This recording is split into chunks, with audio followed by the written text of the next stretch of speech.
अस्सलाम वालेकुम friend, this is Ejaz from the medicine सरकार।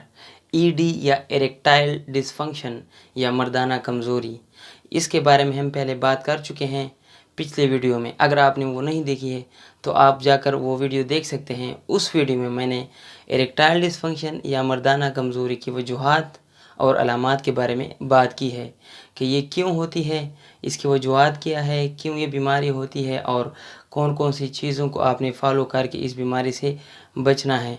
और साथ में अलामात भी बताइए, अगर ये अलामात आप में हैं तो आपको इरेक्टाइल डिसफंक्शन है, आपको इरेक्टाइल डिसफंक्शन की ट्रीटमेंट करवानी चाहिए। और आज ये जो वीडियो है, इस वीडियो में मैं इरेक्टाइल डिसफंक्शन के ट्रीटमेंट के बारे में बताऊंगा आप लोगों को कि इसका इलाज क्या है और आप इस बीमारी को कैसे ठीक कर सकते हैं। इसके अलावा ये भी बताऊंगा अगर आप ये बीमारी आपको नहीं है तब भी आपको ये वीडियो देखनी चाहिए, क्योंकि इस वीडियो में मैं आपको ये भी बताने वाला हूँ कि मुस्तकबिल में भी आपको अगर ये बीमारी होगी तो उससे आप कैसे बच सकते हैं। उन एहतियाती तदाबीर को मैं बताऊँगा जिससे आप फॉलो करके इस बीमारी से बच सकते हैं। तो मेक श्योर वीडियो को एंड तक देखिएगा, लाइक और शेयर जरूर कीजिएगा, चैनल को सब्सक्राइब करें, बेल आइकन बजाइएगा ताकि हर वीडियो नोटिफिकेशन सबसे पहले आप तक पहुंच सके। इरेक्टाइल डिसफंक्शन की अगर ट्रीटमेंट की मैं बात करूं तो यहाँ पर मेडिसिन की ट्रीटमेंट है, यहाँ पर एक्सरसाइज की ट्रीटमेंट है, नेचुरल ट्रीटमेंट है और प्रिवेंशन है। तो यह चार चीज़ें आज मैं इसमें डिस्कस करूँगा। तो सबसे पहले बात करते हैं मेडिसिन के बारे में। अगर मैं यहाँ पर ओरल मेडिसिन की बात करूँ तो यहाँ पर 4 मेडिसिन हैं जिनमें सिल्डेनाफिल यानी वियाग्रा, और मुझे अच्छी तरह पता है कि आपने यकीनन इसका नाम ज़रूर सुना होगा अपनी लाइफ में किसी न किसी मोमेंट पर। ये जो मेडिसिन है ईडी को ख़त्म करने में हेल्प करता है। दूसरे नंबर पर है टेडलाफिल या सियालिस। ये जो मेडिसिन है ये भी ईडी को ख़त्म करने में अहम किरदार अदा करता है। तीसरे नंबर पर है वर्डेनाफिल और मार्केट में लेविट्रा के नाम से मिल जाता है और ये भी मर्दानी कमज़ोरी को ख़त्म करते हैं। और चौथे नंबर पर है एविनाफिल और मार्केट में स्टेंड्रा के नाम से अवेलेबल है। ये जो 4 मेडिसिन है, 4 ओरल टेबलेट मेडिसिन है, ये अगर आप इस्तेमाल करेंगे तो ये ईडी को ख़त्म करते हैं, ईडी की जो बीमारी है उसको ट्रीट करते हैं, मर्दाना कमज़ोरी को ख़त्म करते हैं। लेकिन एक चीज़ मैं आपको बताना चाहूँगा कि ये जो मेडिसिन है ये इमीडिएट एक्शन नहीं करता, इमीडिएट ट्रीटमेंट इससे नहीं होता। कुछ अरसे तक इस दवाई को इस्तेमाल करना ज़रूरी होता है। अगर आप इस मेडिसिन के बारे में मुकम्मल मालूमात जानना चाहते हैं तो आप यूट्यूब पर जाकर इनकी वीडियो देख सकते हैं। अगर आप चाहते हैं कि मैं इसके बारे में ब्रीफली बात करूं, तफसील से बात करूं, तो आप मुझे कमेंट सेक्शन में बता सकते हैं। लेकिन फिर भी मैं सरसरी इस पर बात करना चाहूँगा। ये जो मेडिसिन है वियाग्रा, सियालिस, लेविट्रा और स्टेंड्रा, इनके अगर एक्शन के बारे में बात करूं तो ये काम कैसे करता है। ये जो मेडिसिन है ये एक केमिकल है जो कि हमारा जिस्म में मौजूद होता है, एक नेचुरल केमिकल है जिसका नाम है नाइट्रिक एसिड। ये मेडिसिन उसके फंक्शन को इन्हेंस करते हैं, बढ़ा देते हैं, ज़्यादा कर देते हैं। जब इसका फंक्शन इन्हेंस हो जाता है तो पीनस में जो मसल्स होते हैं वो रिलैक्स हो जाते हैं, और जब पीनस में जो मसल्स रिलैक्स हो जाते हैं उसके बारे में हमने पिछले वीडियो में बात की थी कि जब ये खुल जाते हैं, रिलैक्स हो जाते हैं तो क्या होता है। होता ये है कि ब्लड फ्लो पीनस में आ जाता है, और जैसे ही वो आ जाता है तो वहाँ पर वो कुछ देर के लिए रुक जाता है, क्योंकि कंट्रैक्ट होने से तो वापस ब्लड चला जाता है, रिलैक्स होने से ब्लड पीनस में आ जाता है, और जैसे ही पीनस में आ जाता है ब्लड, उससे क्या होता है पीनस इरेक्ट हो जाता है, वो स्टैंड आउट हो जाता है, खड़ा हो जाता है, और जो कि फिर सेक्सुअल इंटरकोर्स के दौरान आपको पता है फिर क्या होता है।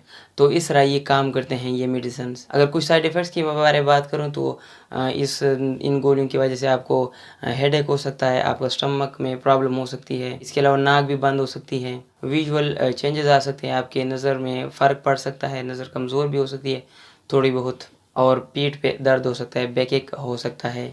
तो ये कुछ अलामात है, कुछ साइड इफ़ेक्ट्स है जो कि इन मेडिसिन की वजह से होते हैं। लेकिन ये हरगिज़ ज़रूरी नहीं है कि ये सारे मसले सिर्फ एक पेशेंट में होंगे। इसके अलावा कुछ ऐसी कंडीशन है, ऐसे मसाइल हैं, अगर वो आप में मौजूद है तो ये गोली आपके लिए नहीं है, ये गोली आपको हरगिज़ भी फ़ायदा नहीं देगी। अगर आप डायबिटिक पेशेंट है, आपको शुगर की बीमारी है, तो आपको ये गोली नहीं लेनी चाहिए। अगर आप लेंगे भी तब भी आपको वही मसला होगा, अगर नहीं खाएंगे तब भी सेम होगा।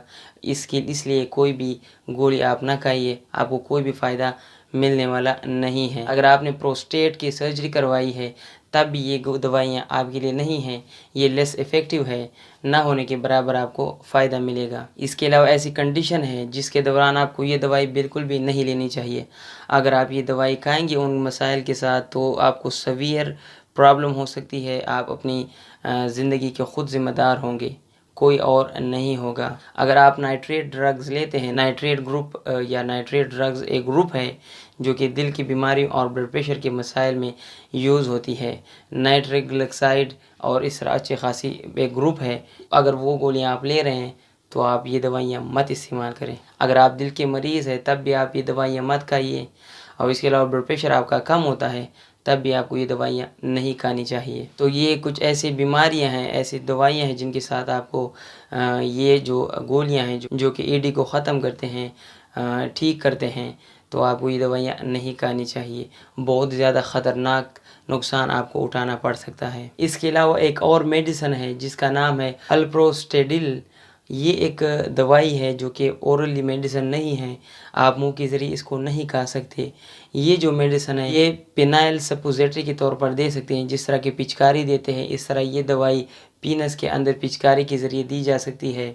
अंदरूनी यानी जहाँ से जिस नाली से आपका छोटा पेशाब आता है, आपका सीमन निकलता है, उसी नाली से ये दवाई डालनी पड़ती है या फिर इंजेक्ट करना पड़ता है पीनस के बेस पर या साइड पर। कहीं भी आप इस दवाई को इंजेक्ट कर सकते हैं पीनस के ऊपर या बेस पर, जो बुनियाद है, जो बे है पीनस का, वहाँ पर आप ये दवाई इंजेक्ट कर सकते हैं।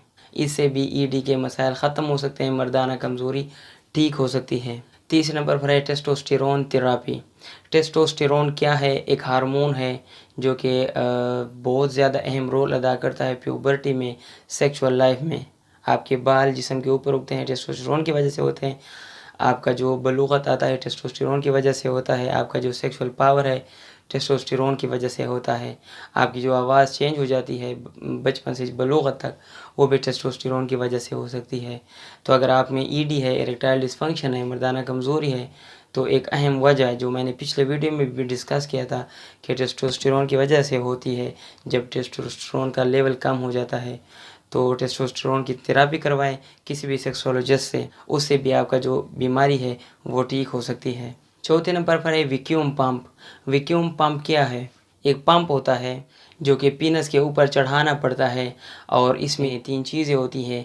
एक इलास्टिक रिंग होता है, दूसरा एक प्लास्टिक ट्यूब होता है और एक पंप होता है या एक बटन होता है। जो अब आजकल तो मुख्तलिफ़ अक़साम के आते हैं, तो लिहाजा मैं जो जिस वैक्यूम पंप का नक्शा बयान करूँगा ज़रूरी नहीं है कि तमाम मार्केट में सेम ही मिलेंगे। एक पंप होता है जो कि अच्छा खासा लंबा होता है, पीनस के हिसाब से होता है, यानी मैक्सिमम 6 to 7 इंच तक होता है। एक पूरा पंप होता है, उसमें उसके साथ एक रिंग आता है, इलास्टिक वाला रिंग होता है। कॉन्डम का जो रिंग होता है, ओपनिंग हिस्सा, वहाँ पर जो इलास्टिसिटी उसमें होती है, उस तरह एक रिंग होता है और साथ में एक बटन होता है पंप को वैक्यूम करने के लिए। तो सबसे पहले तो जो पंप है, जो प्लास्टिक वाला पंप है, वो पीनस के ऊपर चढ़ाना पड़ता है यहाँ पर, और जो प्लास्टिक जो पंप है उसके ऊपर जो इलास्टिक रिंग है वो चढ़ा देते हैं। फिर इसको पीनस के ऊपर चढ़ा देते हैं। यहाँ पर जो वैक्यूम पंप है या बटन है उसको प्रेस करना पड़ता है कई दफ़ा, जब तक कि उसमें वैक्यूम ना आ जाए, खाली ना हो जाए, और जो पीनस है वो जो ऐसे होता है ढीला होता है, वो टाइट हो जाता है, क्योंकि जिस्म से ब्लड फ्लो पीनस में आ जाता है। और जैसे ही ब्लड फ्लो आएगा तो पीनस खड़ा हो जाएगा, और जैसे ये खड़ा हो जाता है तो जो रिंग है, जो इलास्टिक रिंग है, वो पंप से आपने उतार कर पीनस के ऊपर आ जाएगा और इधर से ये टाइट होकर लग जाएगा पीनस के बेस में। इधर टाइट होकर जो ब्लड पीनस के अंदर आया था वो वहीं पे रुक जाएगा, और जितनी देर तक पीनस में ब्लड रहेगा पीनस उतनी देर तक खड़ा होगा, इरेक्ट होगा। तो ये जो इलास्टिक रिंग है ये कम से कम, अगर आप चाहते हैं, अगर जितनी देर तक आप इंटरकोर्स कर रहे हैं आप, उतनी देर तक लगा रहना चाहिए। लेकिन कोशिश करें कि 15 मिनट या 20 मिनट से ज़्यादा लगा नहीं होना चाहिए, क्योंकि उसके अच्छे खासे साइड इफ़ेक्ट्स भी हैं जो कि आपको नुकसान दे सकते हैं। पहला साइड इफ़ेक्ट्स तो ये है कि जब आप सेक्स करते हैं, इंटरकोर्स करते हैं, उस टाइम यहाँ से पीनस जो स्पर्म है वो बाहर नहीं निकलेगा, क्योंकि रास्ता बंद किया है इलास्टिक रिंग ने। दूसरा ये कि यहाँ पर खून ज़्यादा देर तक जमा होने की वजह से अच्छे खासे धब्बे पड़ जाएंगे पीनस के ऊपर। साथ में यहाँ पर एक बहुत ज़्यादा बड़ा निशान पड़ सकता है, पूरा एक रिंग टाइप का। साथ में नर्व भी डैमेज हो सकते हैं पीनस के अंदर के। तो ये कुछ इसके थोड़े बहुत साइड इफ़ेक्ट्स हैं, तो ये चीज़ें आपको पता होनी चाहिए। इन चीज़ों को ध्यान में रख कर आपने ये अमल करना है। चौथे नंबर पर है कुछ एक्सरसाइजेज़ के बारे में बात करते हैं। पहले नंबर पर जो एक्सरसाइज है वो है कीगल एक्सरसाइज। ये जो एक्सरसाइज इसके बारे में मैंने बात की है अपनी पिछले वीडियो में, और जो कि है प्रीमेच्योर इजैकुलेशन के बारे में। आप वहाँ पर उस वीडियो में आप कीगल एक्सरसाइज को देख सकते हैं कि वो क्या चीज़ है, उसमें मैंने कुछ हद तक डिफ़ाइन किया है। और दूसरे नंबर पर है एरोबिक एक्सरसाइजेज। ये भी एक्सरसाइज की एक किस्म है। ये दोनों एक्सरसाइज अगर आप करते हैं तो इससे क्या होगा, इससे इरेक्टाइल डिसफंक्शन की जो बीमारी है वो ख़त्म हो जाएगी। और इसके अलावा योगा करने से भी इरेक्टाइल डिसफंक्शन की बीमारी ठीक हो जाएगी। तो योगा को अपनाइए और ईडी को जड़ से उखाड़ कर फेंकिए। बाकी कुछ ऐसे खुराक भी है जिसको खाकर आप इस ईडी को ख़त्म कर सकते हैं, जड़ से उखाड़ फेंक सकते हैं।